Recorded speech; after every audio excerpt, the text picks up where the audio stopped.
Good afternoon and welcome back to Stories with Don as we continue with The Voyage of the Dawn Treader by C.S. Lewis, part of the Chronicles of Narnia. Today we are on chapter 15 and it is entitled The Wonders of the Last Sea.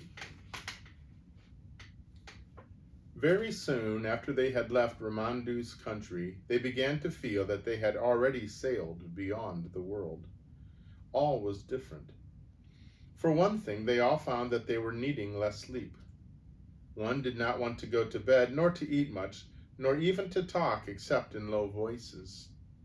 Another thing was the light. There was too much of it. The sun, when it came up each morning, looked twice, if not 3 times, its usual size. And every morning, which gave Lucy the strangest feeling of all, the huge white birds, singing their song with human voices in a language no one knew, streamed overhead and vanished astern on their way to their breakfast at Aslan's table. A little later they came flying back and vanished into the east. "How beautifully clear the water is," said Lucy to herself as she leaned over the port side early in the afternoon of the second day. And it was.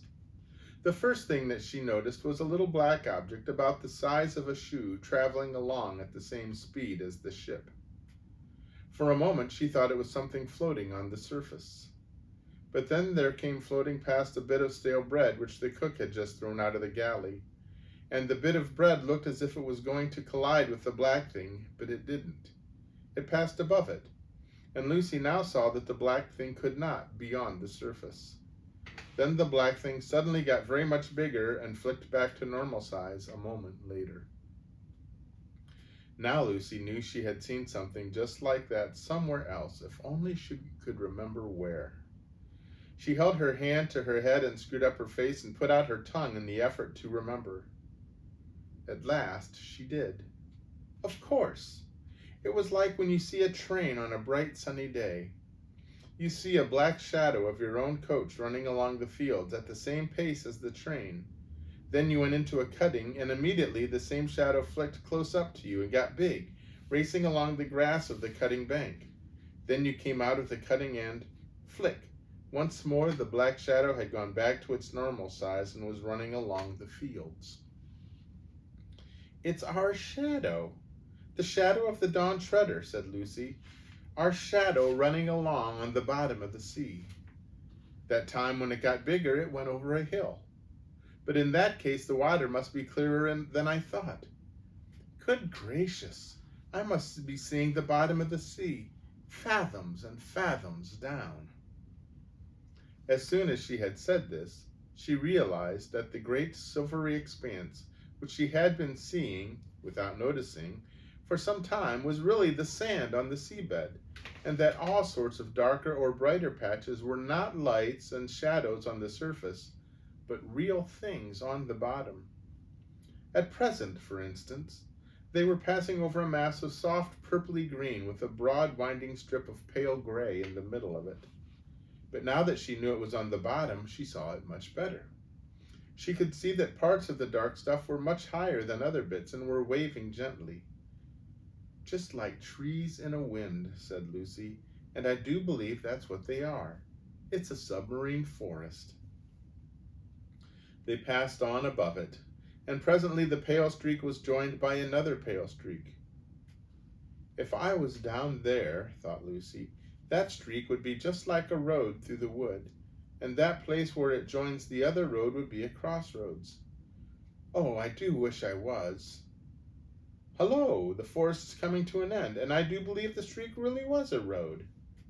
I can still see it going on across the open sand. It's a different color, and it's marked out with something at the edges, dotted lines. Perhaps they are stones. And now it's getting wider."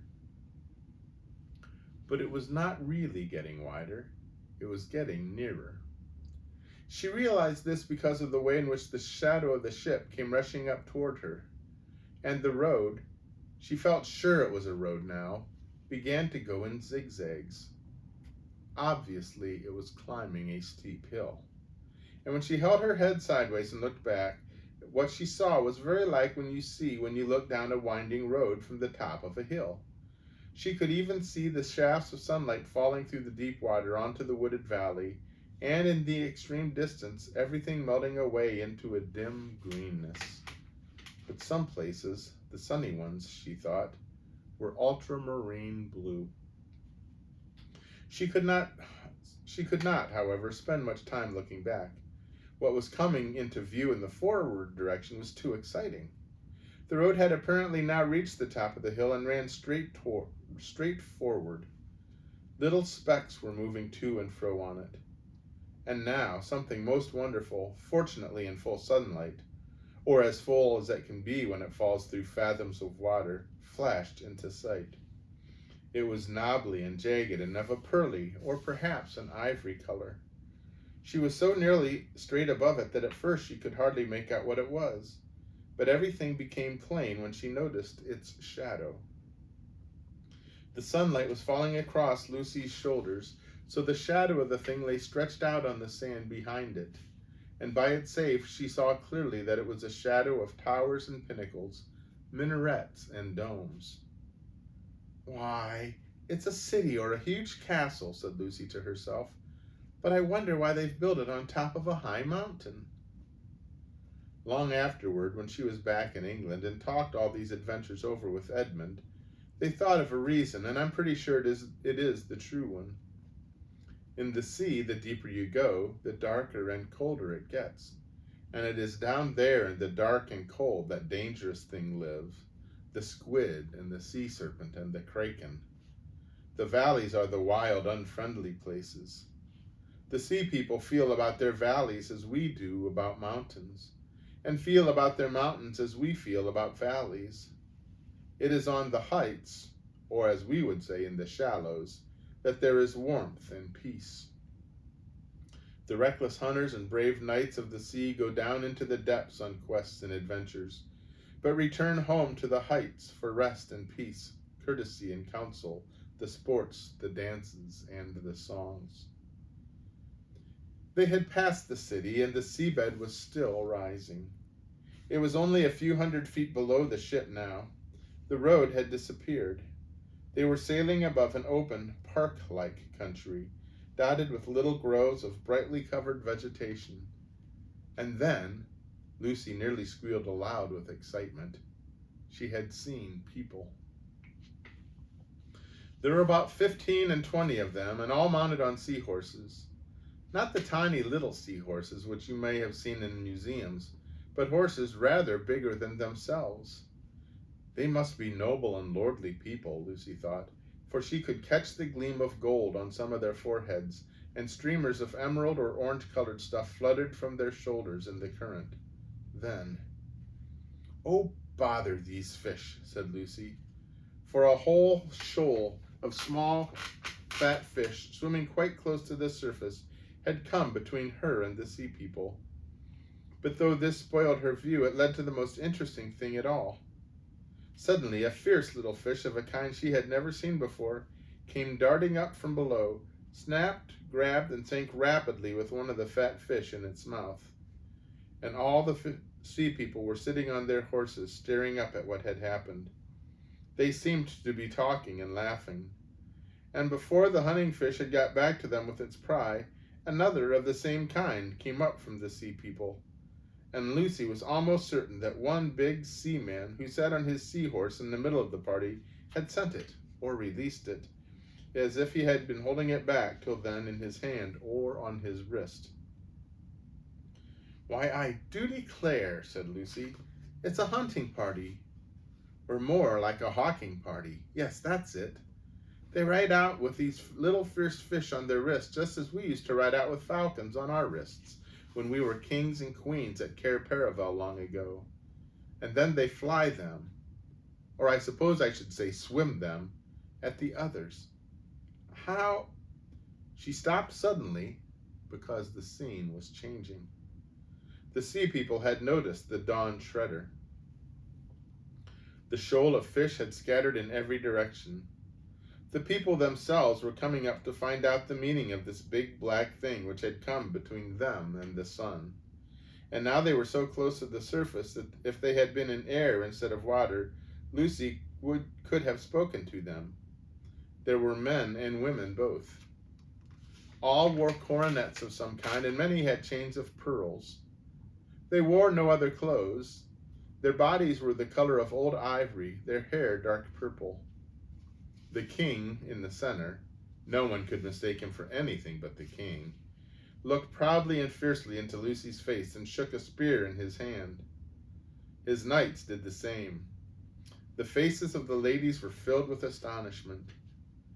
Lucy felt sure they had never seen a ship or human before, and how should they in seas beyond the world's end where no ship had ever come? "What are you staring at, Lou?" said a voice close beside her. Lucy had been so absorbed in what she was seeing that she started at the sound, and when she turned she found that her arm had gone dead from leaning so long on the rail in one position. Drinian and Edmund were beside her. "Look," she said. They both looked, but almost at once Drinian said in a low voice, "Turn round at once, your majesty. That's right, with our backs to the sea. And don't look as if we were talking about anything important." "Why, what's the matter?" said Lucy as she obeyed. "It'll never do for the sailors to see all that," said Drinian. "We'll have men falling in love with a sea woman, or falling in love with the undersea country itself and jumping overboard. I've heard of that kind of thing happening before in strange seas. It's always unlucky to see these people." "But we used to know them," said Lucy. "In the old days at Cair Paravel, when my brother Peter was High King. They came to the surface and sang at our coronation." "I think that must have been a different kind, Lou," said Edmund. "They could live in the air as well as underwater. I rather think these can't. By the look of them, they'd have surfaced and started attacking us long ago if they could. They seem very fierce." "At any rate," began Drinian, but at that moment 2 sounds were heard. One was a plop. The other was a voice from the fighting top shouting, "Man overboard!" Then everyone was busy. Some of the sailors hurried aloft to take in the sail, others hurried below to get to the oars, and Rintz, who was on duty on the poop, began to put the helm hard over so as to come round and back to the man who had gone overboard. But by now, everyone knew it wasn't strictly a man. It was Reepicheep. "Drat that mouse," said Drinian. "It's more trouble than all the rest of the ship's company put together. If there is any scrape to be got into it, it will get. It ought to be put in irons, keel-hauled, marooned, or have its whiskers cut off. Can anyone see the little blighter?" All this didn't mean that Drinian really disliked Reepicheep. On the contrary, he liked him very much and was therefore frightened about him. And being frightened put him in a bad temper. Just as your mother is much angrier with you for running out in the road in front of a car than a stranger would be. No one, of course, was afraid of Reepicheep's drowning, for he was an excellent swimmer. But the 3 who knew what was going on below the water were afraid of those long, cruel spears in the hand of the sea people. In a few moments the Dawn Treader had come round, and everyone could see the black blob in the water, which was Reepicheep. He was chattering with the greatest excitement, but as his mouth kept on getting filled with water, nobody could understand what he was saying. "He'll blurt the whole thing out if we don't shut him up," cried Drinian. To prevent this, he rushed to the side and lowered a rope himself, shouting to the sailors, all right, back to your places. I hope I can heave a mouse up without help." And as Reepicheep began climbing up the rope, not very nimbly because his wet fur made him heavy, Drinian leaned over and whispered to him, "Don't tell, not a word." But when the dripping mouse had reached the deck, it turned out not to be at all interested in the sea people. "Sweet," he cheeped, "sweet, sweet." "What are you talking about?" asked Drinian crossly, "and you needn't shake yourself all over me either." "I tell you, the water's sweet," said the mouse. "Sweet, fresh. It isn't salt." For a moment, no one quite took in the importance of this. But then Reepicheep once more repeated the old prophecy. Where the waves grow sweet, doubt not, Reepicheep, there is the utter east. Then at last everyone understood. Let me have a bucket, Rhine-Elf, said Drinian. It was handed him, and he lowered it, and up it came again. The water shone in it like glass. Perhaps your majesty would like to taste it first, said Drinian to Caspian. The king took the bucket in both hands, raised it to his lips, sipped, then drank deeply and raised his head. His face was changed. Not only his eyes, but everything about him seemed to be brighter. Yes, he said, it is sweet. There's real water, that. I'm not sure that it isn't going to kill me, but it is the death I would have chosen if I'd known about it till now. What do you mean? Asked Edmund. It's more light. It's like light more than anything else, said Caspian. That is what it is, said Reepicheep. Drinkable light. We must be very near the end of the world now. There was a moment's silence, and then Lucy knelt down on the deck and drank from the bucket. It's the loveliest thing I have ever tasted, she said with a kind of gasp. But oh, it's strong. We shan't need to eat anything now. And one by one, everybody on board drank. And after a long time, they were all silent. They felt almost too well and strong to bear it. And presently, they began to notice another result. As I have said before, there had been too much light ever since they left the island of Ramandu. The sun too large, though not too hot. The sea too bright, the air too shining. Now the light grew no less. If anything, it increased. But they could bear it.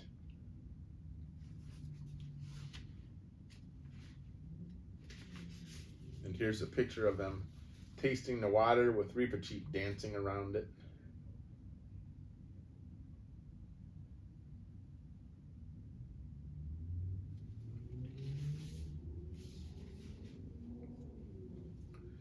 They could look straight up at the sun without blinking. They could see more light than they had ever seen before. And the deck and the sail and their own faces and bodies became brighter and brighter, and every rope shone. And next morning when the sun rose, now 5 or 6 times its old size, they stared hard into it, and could see the very feathers of the birds that came flying from it. Hardly a word was spoken on board all that day, till about dinner time. No one wanted any dinner. The water was enough for them. Drinian said, I can't understand this. There is not a breath of wind. The sail hangs dead. The sea is as flat as a pond. And yet we drive on as fast as if there was a gale behind us. I've been thinking that too, said Caspian. We must be caught in some strong current. Said Edmund. That's not so nice if the world really has an edge and we're getting near it. You mean, said Caspian, that we might be just, well, poured over it? Yes, yes, cried Reepicheep, clapping his paws together. That's how I've always imagined it. The world like a great round table, and the waters of all the oceans endlessly pouring over the edge. The ship will tip up, stand on her head. For one moment we shall see over the edge, and then down, down. The rush, the speed. And what do you think will be waiting for us at the bottom, eh? Said Drinian. Aslan's country, perhaps, said the mouse, its eyes shining. Or perhaps there isn't any bottom. Perhaps it goes on down forever and ever. But whatever it is, won't it be worth anything just to have looked for one moment beyond the edge of the world? But look here, said Eustace, this is all rot. The world's round. I mean, round like a ball, not like a table. Our world is, said Edmund. But is this? Do you mean to say, asked Caspian, that you 3 come from a round world? Round like a ball, and you never told me? It's really too bad for you, because we have fairy tales in which there are round worlds, and I always loved them. I never believed there were any real ones, but I've always wished there were, and I've always longed to live in one. Oh, I'd give anything. I wonder why you can get into our world and we never get into yours. If only I had the chance. It must be exciting to live on a thing like a ball. Have you ever been to the parks where people walk about upside down? Edmund shook his head. And it isn't like that, he added. There's nothing particularly exciting about Around World when you're there. And that is the end of that chapter. So they are getting close to the end. Well, I believe we have one more chapter to go, so we'll be finishing this up tomorrow, and then we'll be finding another book to read out of the series. So I hope you have enjoyed it. Well, there's still some to enjoy. We still have to find out how it ends. And that should be good. See if Reepicheep goes off the edge of the world or not. In the meantime, while we wait, I hope you have a good rest of your day, that you stay well, and may God bless you. Goodbye.